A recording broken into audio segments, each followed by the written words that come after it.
Sejam bem-vindas todas as trabalhadoras e trabalhadores domésticos de São Paulo. Bienvenidas todas as trabalhadoras e trabalhadores del hogar de São Paulo. Welcome all domestic workers of São Paulo. Estamos iniciando agora mais um programa Domésticas em Ação, aqui na Web Rádio Migrantes, na Missão Paz em São Paulo. Esse programa é uma colaboração da Web Rádio Migrantes com o Sindicato dos Trabalhadores Domésticos do município de São Paulo.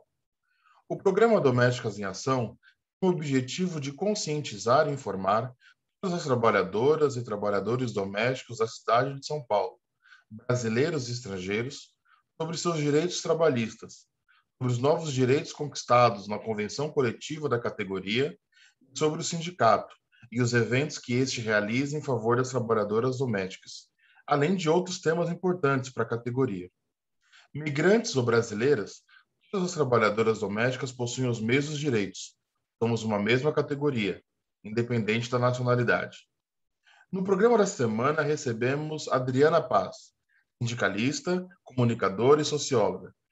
Adriana é coordenadora regional para a América Latina da Federação Internacional das Trabalhadoras Domésticas, a FIT. A FIT é uma federação que conta com mais de 500 mil de trabalhadoras filiadas a 63 países, na América Latina, no Caribe, na América do Norte, em todos os continentes, né? Na África, na Ásia, na Europa, no Oriente Médio. Então, Adriana, seja bem-vinda ao nosso programa. Obrigada, Caetan, obrigada, Silvia. Muito contenta de estar aqui com vocês. Eu adorei a introdução chamamento especial às trabalhadoras nacionais brasileiras e imigrantes. Muito um prazer. E também temos aqui Silvia Maria da Silva Santos, que é a presidente aqui do Sindicato dos Trabalhadores Domésticos do município de São Paulo. Como vai, dona Silvia? Seja bem-vinda. Obrigado. Olá a todas e todos.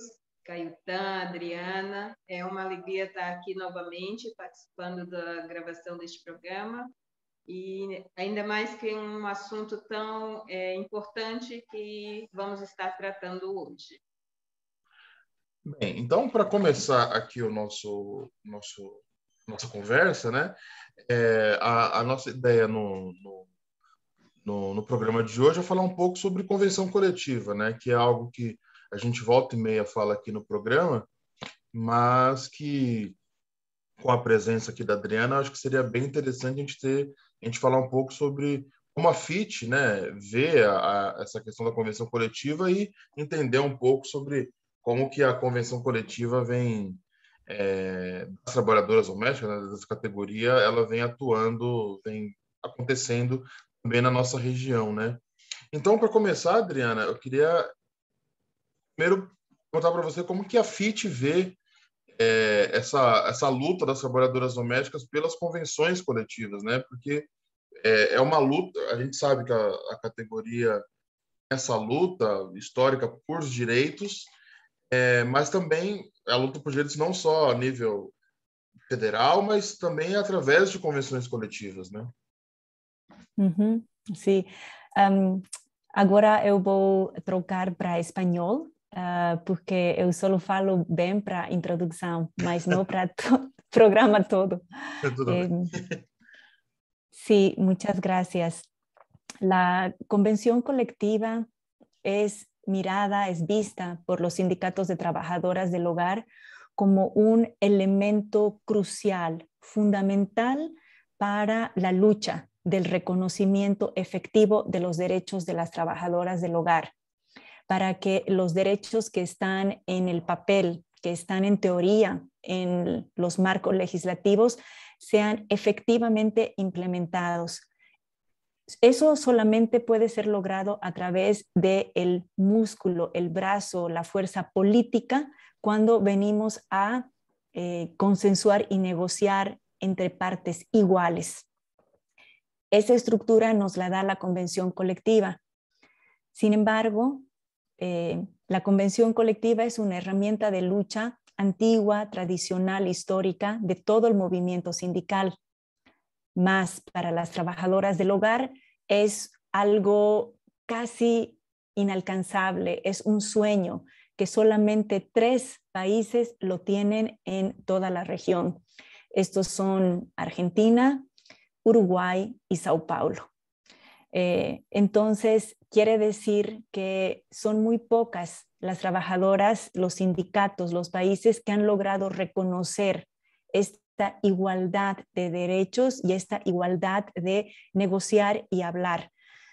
Para nosotras es sumamente importante crear las condiciones políticas y las condiciones de base para que todos los sindicatos puedan acceder a esta herramienta fundamental, que no solamente viene a equiparar derechos, sino que viene a dar una relación de igualdad de poder, viene a balancear los poderes y es también el legitimar al discurso y a los derechos de las trabajadoras como válidos. Yo estoy muy contenta porque creo que voy a aprender mucho de Silvia en este programa de radio. Una pregunta que yo hago es, como dices, nosotros en América Latina, nosotros tenemos apenas Argentina, Uruguay y São Paulo con la convención colectiva. En Brasil, una de las cosas que siempre los otros sindicatos dicen por la dificultad de no tener la convención es no tener, no caso de Brasil, el sindicato de los patrones, ¿no? En Brasil, para hacer la convención, necesita el sindicato de los trabajadores del hogar y el sindicato de los patrones, creo que puedo decir así, para hacer la convención. Y muchos estados, muchas ciudades no tienen. ¿Por qué crees que no hay este problema? ¿Es el mismo en otros países o hay otras cuestiones, otros problemas que dificultan la creación de la convención en otros países? Precisamente, Gaitán, para tener la convención colectiva necesitamos un tripartismo, ¿verdad? La parte empleadora o empregadora, la parte sindical y el gobierno. En muy pocos países en el mundo, los empleadores están organizados y no les interesa organizarse. Y además, si pensamos en quiénes son los empleadores de trabajadoras del hogar, son todos. Son todos los que trabajan en el gobierno, son sindicalistas, son profesores, son enfermeras, es toda la sociedad, ¿verdad? Entonces, a pesar de que nosotras como sector, como categoría, no enfrentamos a una oposición organizada y movilizada como enfrentan los trabajadores metalúrgicos, por ejemplo, los trabajadores ferroviarios, que tienen las grandes empresas que están movilizadas, organizadas en contra de ellos.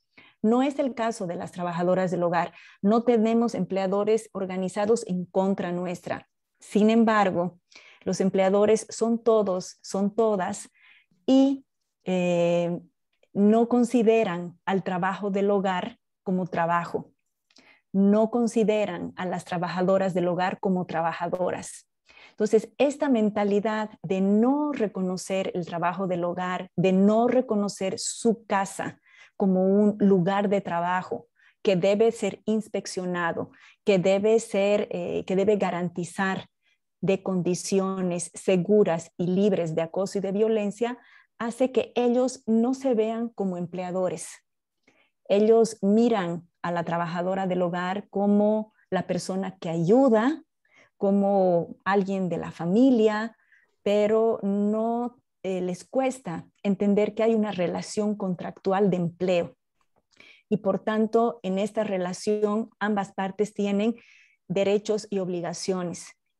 Esto es simplemente nada más y nada menos que el legado de una mentalidad colonial, de una mentalidad patriarcal racista y clasista.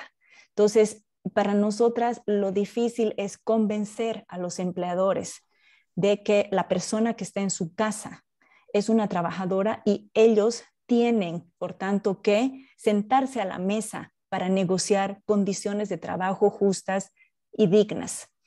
En ese sentido es que tenemos que hacer mucho labor de convencer a los empleadores, al Ministerio del Trabajo, de decir, necesitamos una parte empleadora que se siente a negociar. Esto significa cambiar la mentalidad, cambiar las condiciones de juego y decir el trabajo del hogar es trabajo y lo vamos a regular y lo vamos a negociar, ¿no? Creo que esa es la gran dificultad. Las trabajadoras del hogar están en su lucha desmantelando nada más y nada menos que más de 500 años de esclavitud. Entonces, eso no es fácil, pero tenemos elementos y herramientas concretas que poco a poco van rompiendo con esta mentalidad. La convención colectiva es una, y en los países donde hemos visto que hay convención colectiva, es porque el gobierno, el Estado, han entendido que ellos juegan un rol vital para llamar y organizar a las dos partes. A los empleadores se los tiene que organizar y se los tiene que proactivamente decir, no importa si tú quieres o no quieres ser empleador, tú eres empleador. Entonces tienes que venir y dialogar en calidad de empleador. En Uruguay, en Argentina, el gobierno formó los bloques de sindicatos de empleadores para que se sienten a la mesa. En el caso de Sao Paulo, yo quisiera escuchar a Luisa, ¿cómo fue el proceso, cómo fue la lucha para que los empleadores se reconozcan como empleadores y se sienten a la mesa con ustedes para negociar?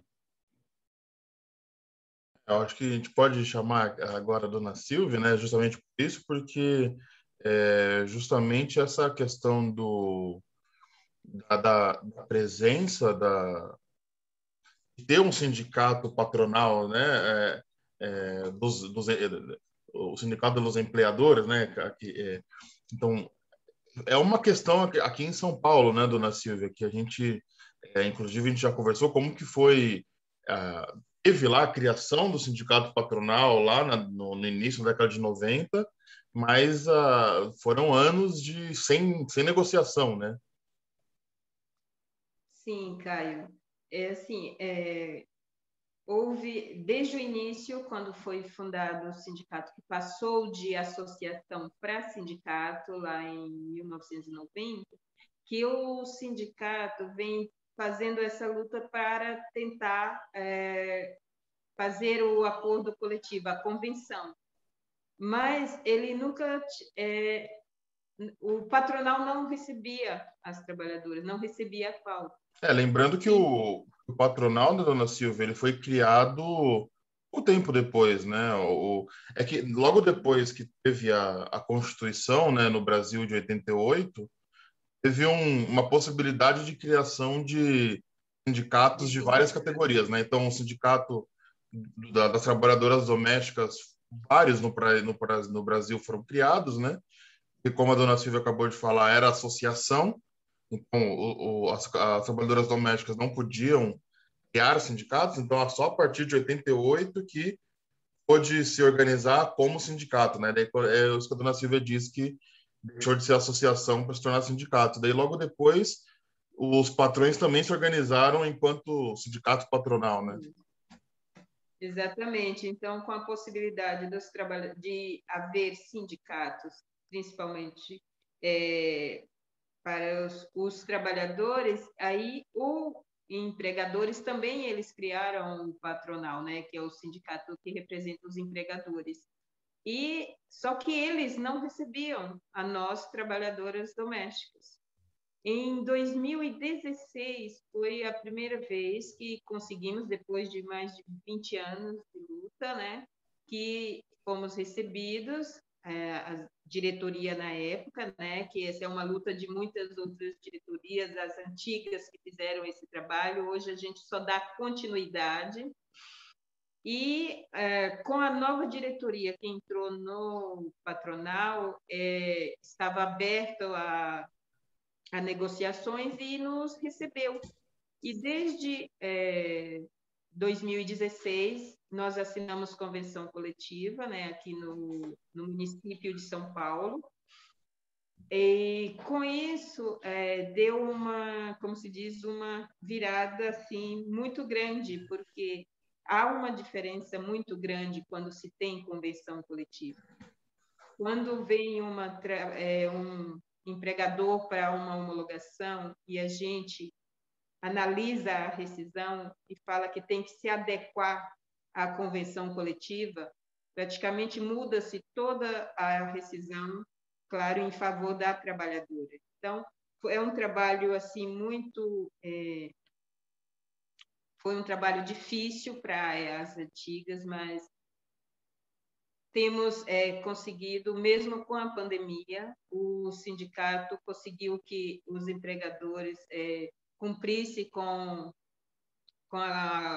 adequasse as convenções à convenção coletiva, aliás, adequasse às rescisões, porque na pandemia muitos empregadores eles pensaram que o sindicato não iria defender, que não iria lutar para que a trabalhadora tivesse o seu direito. E eles começaram a dispensar, a fazer com que elas assinassem os acordos sem vir no sindicato. E houve uma campanha muito grande dos sindicatos, principalmente aqui em São Paulo, para que elas não assinassem nada antes de passar por o sindicato para ser orientadas. Então, é muito importante para as trabalhadoras domésticas aqui do município de São Paulo ter a convenção coletiva.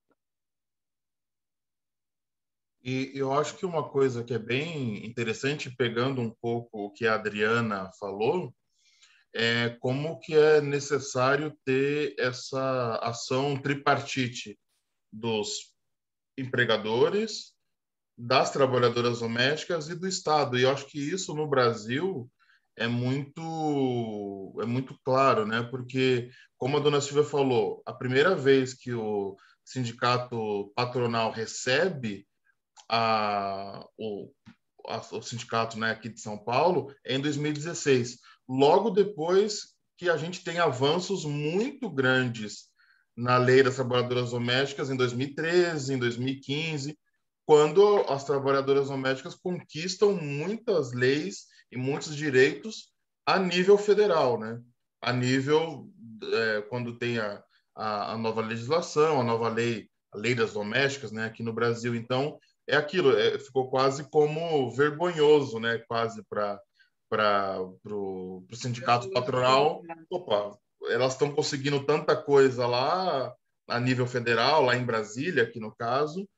Vamos conversar com elas aqui no município, né? A nível municipal, porque no caso o nosso sindicato é do município, né? Aqui alguns outros sindicatos são estaduais, mas aqui no nosso caso é do município de São Paulo. Então é um movimento conjunto, né? Tá acontecendo coisa lá em Brasília, acontecendo coisa aqui no nível do município, né? Tudo ao mesmo tempo, né, dona Silvia? Uhum. Exato, porque você vê assim, no Brasil nós temos um piso salarial nacional, em São Paulo nós temos o piso estadual e em convenção coletiva nós temos um piso salarial próprio para a trabalhadora doméstica, que é a mais do que o estadual e o nacional. E este ano, 2021, nós conseguimos que na convenção coletiva constasse uma tabela para valores para a trabalhadora doméstica por função e para aquela trabalhadora que dorme no emprego e a trabalhadora que vai e volta, para uma carga horária de 44 horas semanais. E o que passar disso é hora extra. Então, isso foi uma conquista muito grande na nossa convenção 2021-2022. Uhum. Silvia, si Caetán me lo permite, tengo una pregunta. para los dos. ¿Cómo es que los empregadores se organizan en Brasil? ¿Fue parte de que el gobierno estadual promueve la organización de un sindicato de empleadores o ya habían estructuras anteriores, como en el caso de Argentina, en el caso de Brasil, había en Uruguay, perdón, en el caso de Uruguay, en Uruguay había una asociación de sindicato de amas de casa. Eran mujeres que se juntaron un poco para reclamar sus derechos de protección social, porque ellas decían, nosotras trabajamos en la casa como madres, como esposas, y no recibimos un sueldo. Y cuando nos divorciamos o el marido nos deja o se muere, nosotras no tenemos una pensión por todo el trabajo que hicimos. Entonces, su reivindicación era esa, antiguamente, ¿no? En los años 70. Pero había una organización más o menos existente. Y entonces el gobierno les dice a esta organización de sindicato de amas de casa, no trabajadoras, de amas de casa, vamos a convertirla en sindicato de empleadoras, de trabajadoras del hogar. Así se da la transición, un poco siempre con ayuda del gobierno. En el caso de Sao Paulo, ¿cómo es que surge este sindicato de empleadores? Eu não sei se ficou claro, dona Silvia, a pergunta da Adriana. Ficou. Bom, até onde eu sei, já havia, né, de uma forma como associação também de empregadoras, as patroas, elas se conversavam, mesmo porque aqui em São Paulo, por ser a capital, a maioria tem trabalhadoras na sua casa, na sua residência. Então, eles já tinham esse movimento de conversas. Então, quando surgiu a possibilidade de ter sindicato, eles já vêm desse período, né? Eu creio que, da mesma forma que existia a Associação de Trabalhadoras Domésticas, elas também já se organizavam.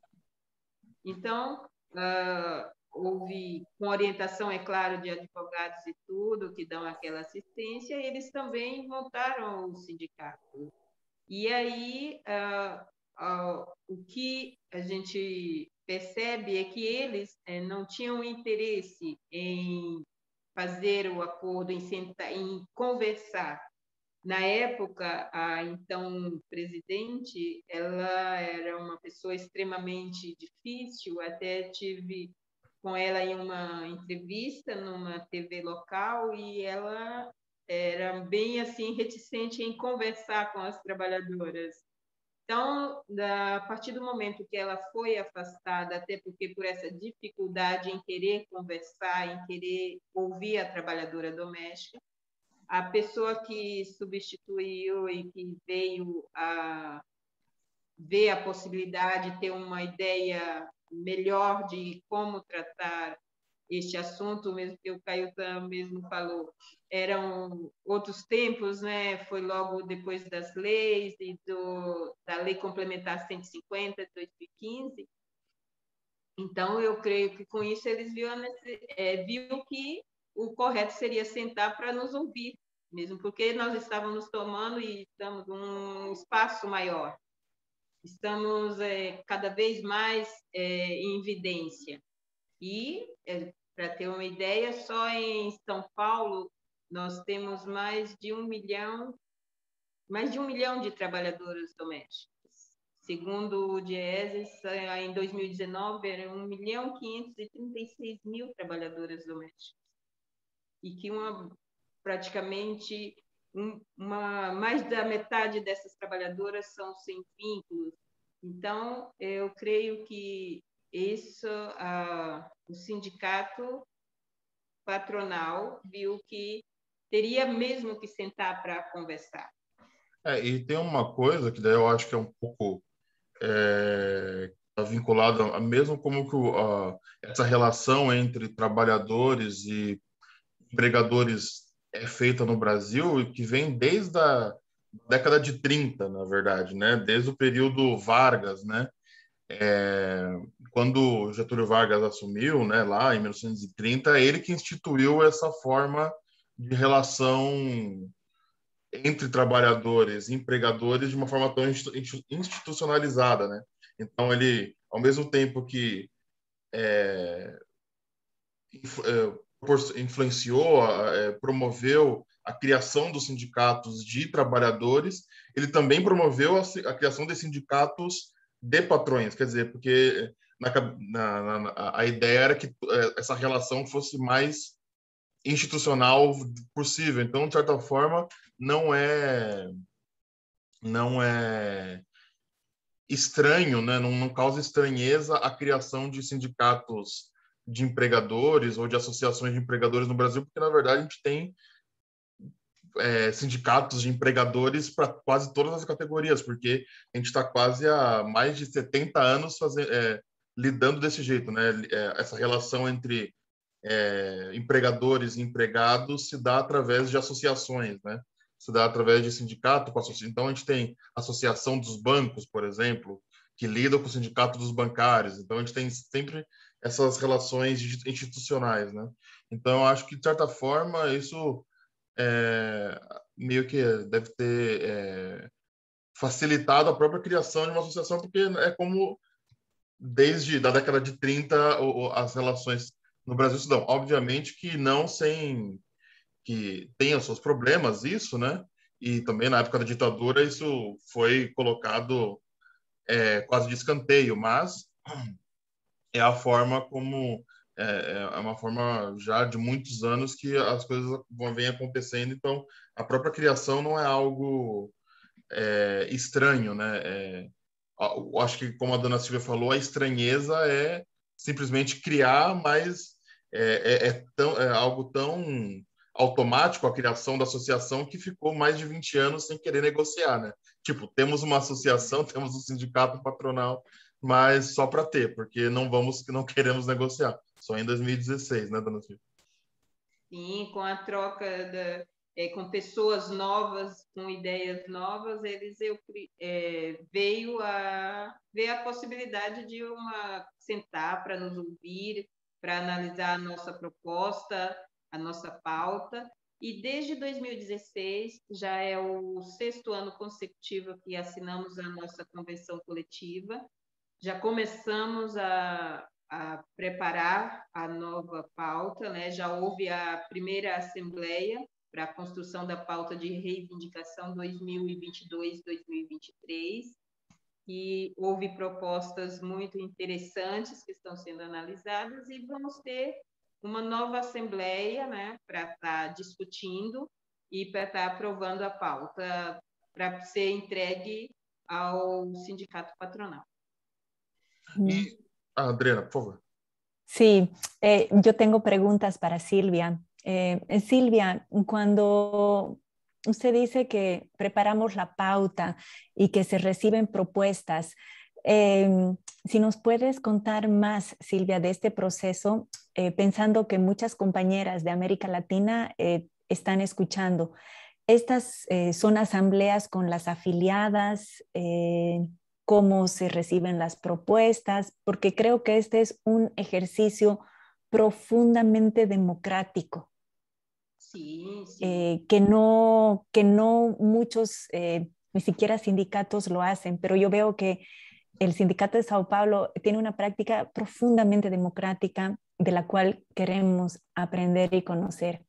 Entonces, ¿cómo se elaboran las pautas y quién puede dar propuestas? ¿Pueden las afiliadas dar propuestas? Cuéntanos un poco. Bom, a Assembleia, nós chamamos a Assembleia, né?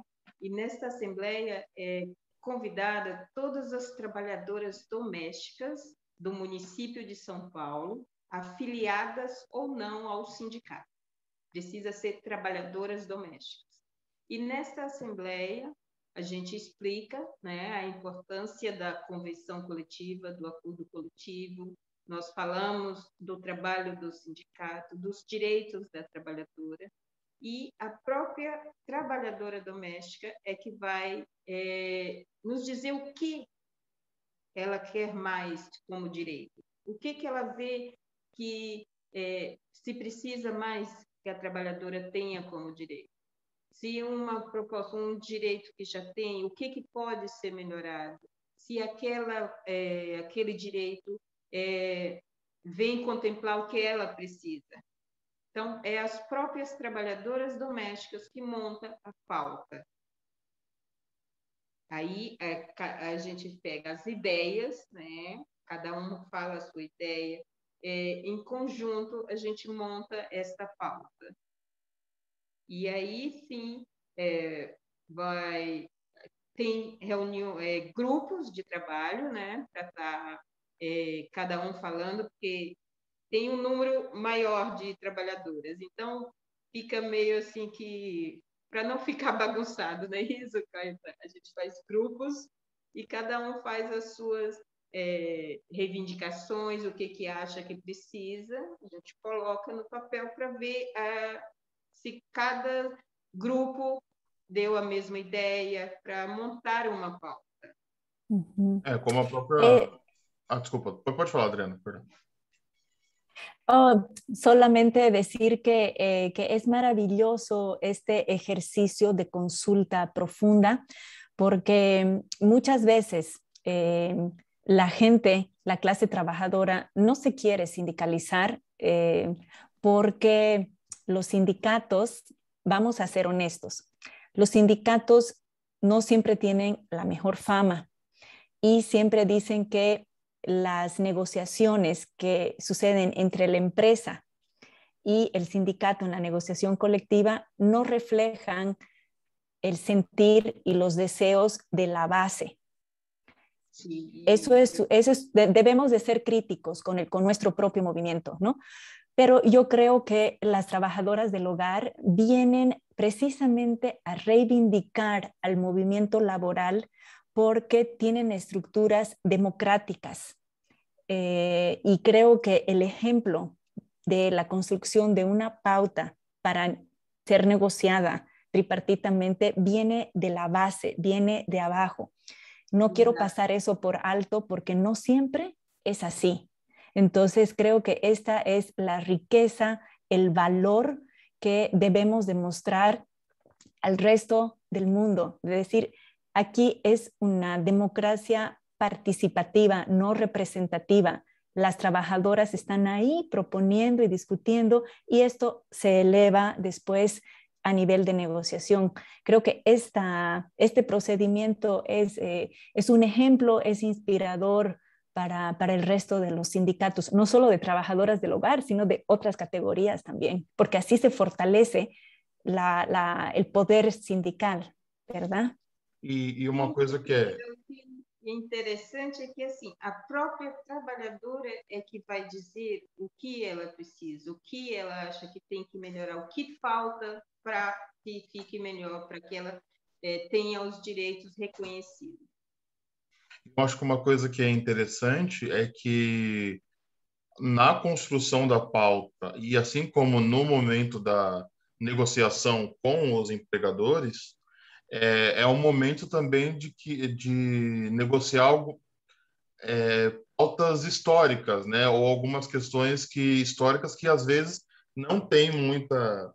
as trabalhadoras não conseguiram ainda a nível federal, por exemplo, mas que talvez numa negociação coletiva, de convenção coletiva com os trabalhadores, numa convenção é possível, como, por exemplo, a questão que a dona Silvia já falou, da diferenciação das trabalhadoras por função. É algo importantíssimo, né?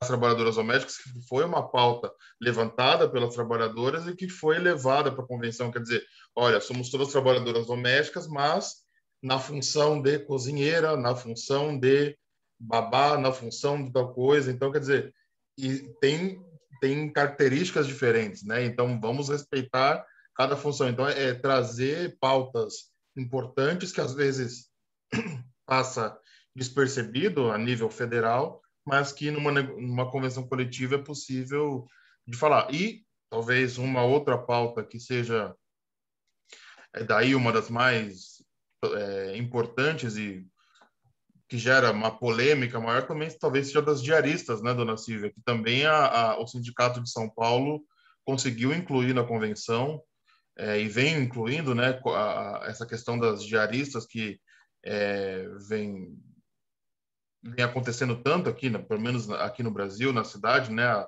trabalhadora doméstica se tornando diarista, e daí, dependendo da quantidade de vezes que vai para o emprego, perde direitos, né, porque não tem a carteira assinada, trabalha só uma vez por semana, tal, mas e tentar colocar isso, quer dizer, é uma pauta que vem da trabalhadora doméstica também para a convenção coletiva. Então, é uma oportunidade de colocar pautas específicas dentro da convenção.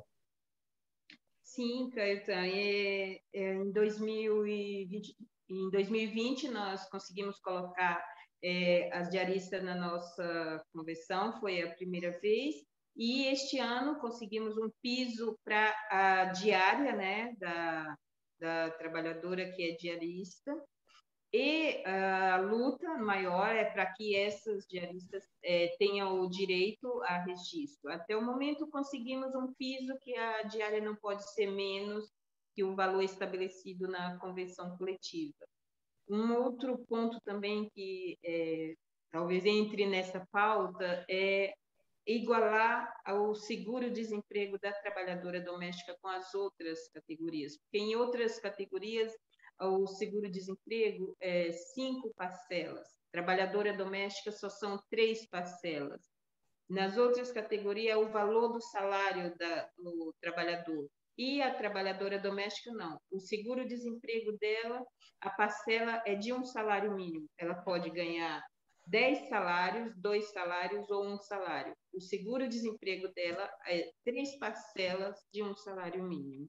Então, a gente é uma das coisas que a gente luta para que tenha a igualdade com as outras categorias.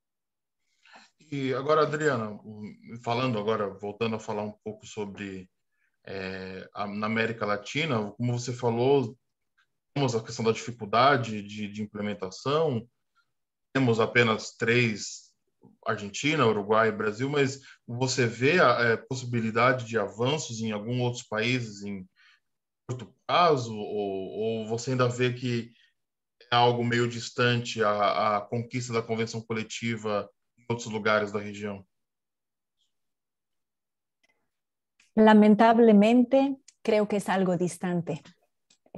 También tenemos que ver que la pandemia ha reconfigurado las prioridades de los sindicatos.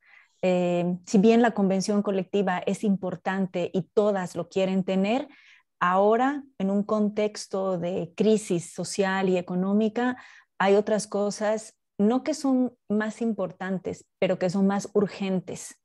Por ejemplo, muchos países no tienen fijación de salario mínimo para el sector, ¿no?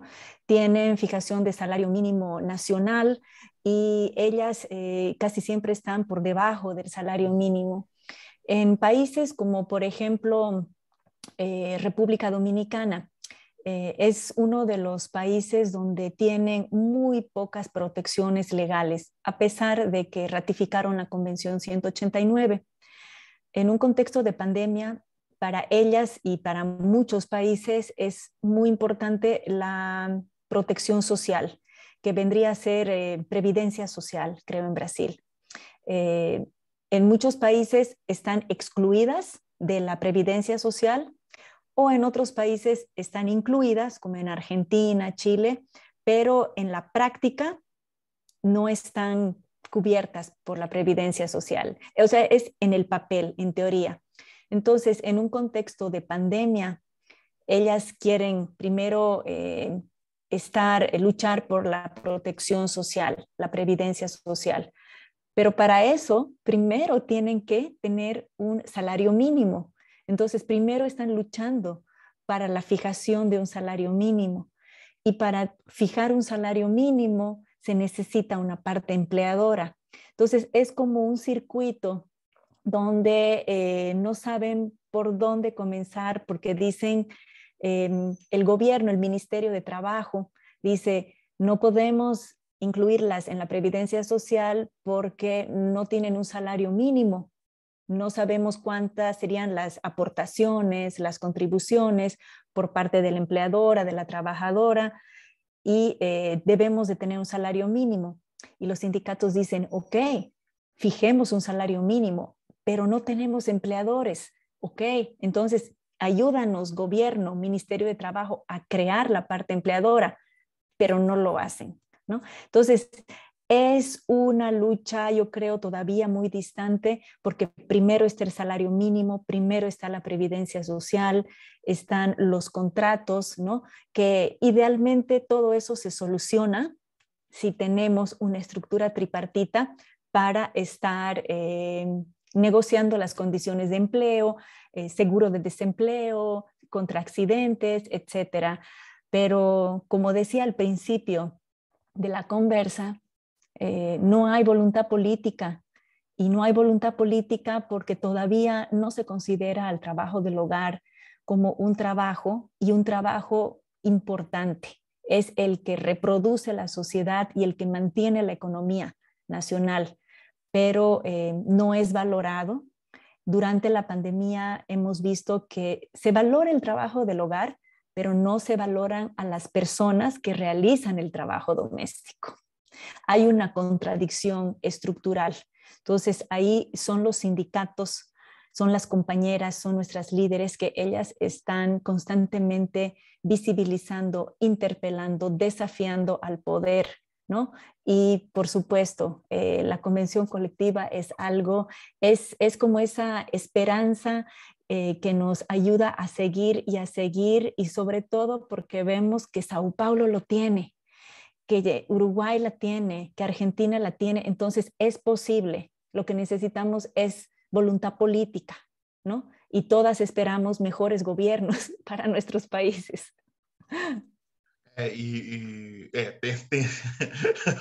Temos esse ponto importante, que é a questão de melhores governos. E eu acho que um ponto também que a Adriana trouxe é como a pandemia veio para bagunçar bastante coisa, né? Tornar tudo um pouco mais difícil, né? Como aqui no Sindicato de São Paulo mesmo, quer dizer, a gente vem numa, como a Adriana falou, a gente vem num processo de construção de convenção, de busca por melhores condições. De repente, de um mês para o outro, o sindicato começa a distribuir alimentos para a trabalhadora doméstica, né? De uma semana para outra, toda a força do sindicato, todas as diretoras têm que se focar em distribuir cesta básica, e porque essa é a nova necessidade da trabalhadora doméstica, né? Então durante a pandemia foi uma situação absurda. Quer dizer, a pandemia vem para uma barrada assim um pouco naquele ímpeto assim que a gente estava vindo, porque colocou toda uma nova conjuntura. E eu acredito que não apenas no Brasil, mas em todo o mundo. Aqui no Brasil a gente tem certeza disso, né? Que a trabalhadora doméstica foi a categoria que mais sofreu, né? Por N motivos, tanto por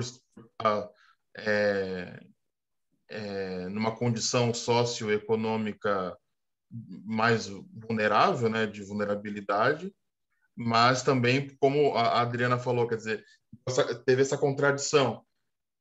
As pessoas queriam que a trabalhadora doméstica continuasse trabalhando, mas sem ter direitos, quer dizer, uma situação absurda, né? Então, acredito que também em toda a região, Adriana, essa questão da pandemia veio e mudou ou fez com que algumas coisas dessem uma parada, né? Definitivamente. Nosotras en la FIT hicimos una encuesta regional. Todas las afiliadas aplicaron esa encuesta. Tuvimos como más de 400 respuestas de Brasil. Y en general veíamos que en toda la región, en 15 países de América Latina, encontramos que casi el 50% de las trabajadoras fueron despedidas, y las que conservaron su trabajo tuvieron un incremento de carga de trabajo, más horas de trabajo, más carga laboral, por menos sueldo y en condiciones de desprotección. Se quedaron muchas a hacer la cuarentena con sus empleadores. Tenemos testimonios que dicen, tengo 63 días sin salir y sin parar de trabajar, ¿no? Como 2, 3 meses. Entonces, el retroceso de derechos ha sido muy grande y nos tenemos que recuperar de eso. Las que conservaron el trabajo estaban agradecidas de no haber perdido el trabajo, sin embargo, tenían mucho estrés laboral y por menos sueldo, porque los empleadores dijeron, me quedé sin trabajo, te puedo pagar menos, quédate. Y también vimos situaciones de acoso en el trabajo. Al estar las empleadoras, algunas de ellas afuera, se queda solamente el empleador hombre, muchas situaciones de acoso y sexual a las compañeras. Nos estamos recuperando de eso, muchas muertes, mucha pobreza. No solamente se perdió el empleo la trabajadora, sino su entorno familiar, sus hijos. Entonces estamos en la lucha de salir de la pobreza y hacer que los derechos laborales nuevamente levantarlos, ¿no? Está difícil, pero yo creo que el sector de las trabajadoras del hogar ha sido uno de los sectores que, a pesar de tener situaciones, de las peores situaciones que otras categorías, ellas no han parado. Ellas han aprendido a hacer recaudación de fondos, han podido colectar dinero y cestas básicas, han podido visibilizarse y han estado siempre afuera y al frente en la pandemia. Incluso hay sindicatos, tal vez es el caso de Sao Paulo, que aumentaron el número de afiliadas porque eran las únicas que estaban en la calle, en el barrio, dando comida a sus compañeras y a sus hijos. Eran las únicas que hacían ollas populares y daban kits de protección y hacían recorridos, porque movidas por una solidaridad y una empatía tremenda, muy grande. Entonces, el golpe fue muy duro, pero la resiliencia y la resistencia fue igualmente fuerte del sector. Entonces, ahí vamos y nos vamos a recuperar. Ah, sim, com certeza, sempre nos recuperamos, né? Acredito que aqui no Brasil, pelo menos desde quase 100 anos de luta, né? Acho que essa é desde Laudelina, lá na década de 30, 20, essa é uma regra, né? Sempre há recuperação, né? Sempre dá a volta por cima, né? E eu acho que isso é importante. Sobre todo en Latinoamérica, que hemos sobrevivido a dictaduras, a gobiernos de derecha, a gobiernos neoliberales, y sí, las compañeras se recuperan, pero sí se necesita apoyo, que todos los parceros estén apoyando de diferentes maneras, ¿no? Sim, aqui no município de São Paulo, nós tivemos muita ajuda, fizemos campanhas, né, juntamente com a FENATRAD, com o apoio da FIT, que também ajudou muito, para que a gente pudesse fazer esse trabalho de ajudar as trabalhadoras domésticas, principalmente aquelas mais prejudicadas, que foram as diaristas. E tivemos que interromper o nosso trabalho que vinha sendo feito nos bairros, né, de rodas de conversa, mas não paramos de atender a trabalhadora doméstica, não paramos de orientá-la, de dizer que ela não aceitasse aquilo que o empregador estava dizendo antes de passar pelo sindicato. E já retomamos as nossas rodas de conversa, continuamos orientando as trabalhadoras domésticas e migrantes para que não aceitem o que o empregador fale sem antes saber se está correto. Houve várias campanhas de ajuda, né, para a trabalhadora, como cestas básicas, kits de higiene, leite, O nosso sindicato, o nosso departamento jurídico ajudou com aluguéis de várias trabalhadoras que foram dispensadas sem receber o salário e não tinha como pagar o seu aluguel. O nosso departamento jurídico, da pessoa da nossa coordenadora Zenilda, ajudou praticamente muitas trabalhadoras de forma assim que elas se surpreenderam porque o sindicato estava ajudando. Eles têm a visão de que o sindicato não ajuda a trabalhadora. E na trabalhadora doméstica, para as trabalhadoras domésticas, eles tiveram a oportunidade de ver o nosso trabalho.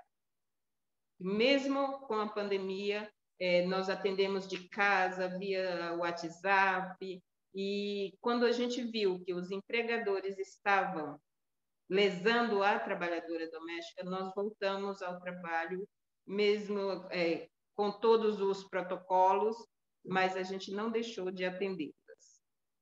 Eu acho que um ponto importante dessa fala da dona Silvia é que a gente vive um momento, já faz alguns anos, de que sindicato não serve para nada, sindicato prejudica o trabalhador, né? Tem essa visão aqui tem essa fala no Brasil de que na verdade o sindicato prejudica o trabalhador, que o melhor seria que cada trabalhador tivesse sozinho no mundo, como se fosse um empresário de si mesmo, né? E daí nesse momento da pandemia, como a Adriana falou, quem estava distribuindo cesta básica foram os sindicatos. Inclusive, por exemplo, teve relações entre os sindicatos, né? Eu lembro que muitas máscaras que o sindicato recebeu, o sindicato das trabalhadoras domésticas, vieram do sindicato dos químicos, que distribuiu máscara para outros sindicatos, e então teve uma relação muito importante daí. Também as relações em rede, né, dos sindicatos se fortaleceram muito, com o Solidarity Center, com a FIT, com Missão Paz, com vários outros, né, com a Colatral, quer dizer, teve que todas essas organizações tiveram que se juntar para mostrar que para ajudar as categorias, mas também mostrar que, olha, temos serventia, estamos aqui para ajudar o trabalhador. Eu acho que isso foi importante nesse momento também. Definitivamente, creo que nos hemos fortalecido. Sí. Bem, infelizmente a gente está se encaminhando para o final da nossa conversa aqui. Eu gostaria de agradecer muito a presença da Adriana e da dona Silvia e, como sempre, no nosso programa passar alguns minutos para uma mensagem final aqui das nossas convidadas, primeiro para a Adriana. Então, Adriana, muito obrigado pela sua presença e, por favor, uma mensagem final aqui para os trabalhadoras domésticas de São Paulo e para todas aquelas que estiverem nos escutando. Obrigada para vocês, compañeros. Mi mensaje final es a las trabajadoras brasileras, inmigrantes y extranjeras, sindicalícense y organícense, apoyen a sus líderes, participen en las reuniones del sindicato. Solamente ustedes pueden cambiar y mejorar sus propias condiciones. No tengan miedo de exigir sus derechos. Juntas somos más fuertes, decimos nosotras. Somos una familia grande, somos una familia mundial de trabajadoras del hogar. Estamos organizadas, únanse a la lucha, fortalezcan su organización y sigan luchando. Esta lucha no puede parar ahora, nunca puede parar. Muito obrigado, Adriana. Dona Silvia? Bom, eu quero agradecer a Adriana por ter aceito o nosso convite. É muito importante estar com ela aqui, participando conosco. Muito obrigada, Adriana. Agradecer o Caiutan por estar conosco, que Caiutan, ele desde o início sempre está com a gente, ele faz parte da nossa luta, do sindicato. Então, assim, agradecer muito a vocês e dizer às trabalhadoras domésticas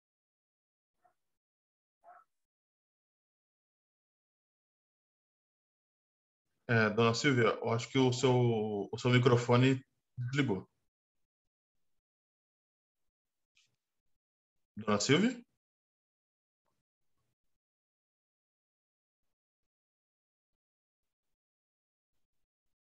Dona Silvia?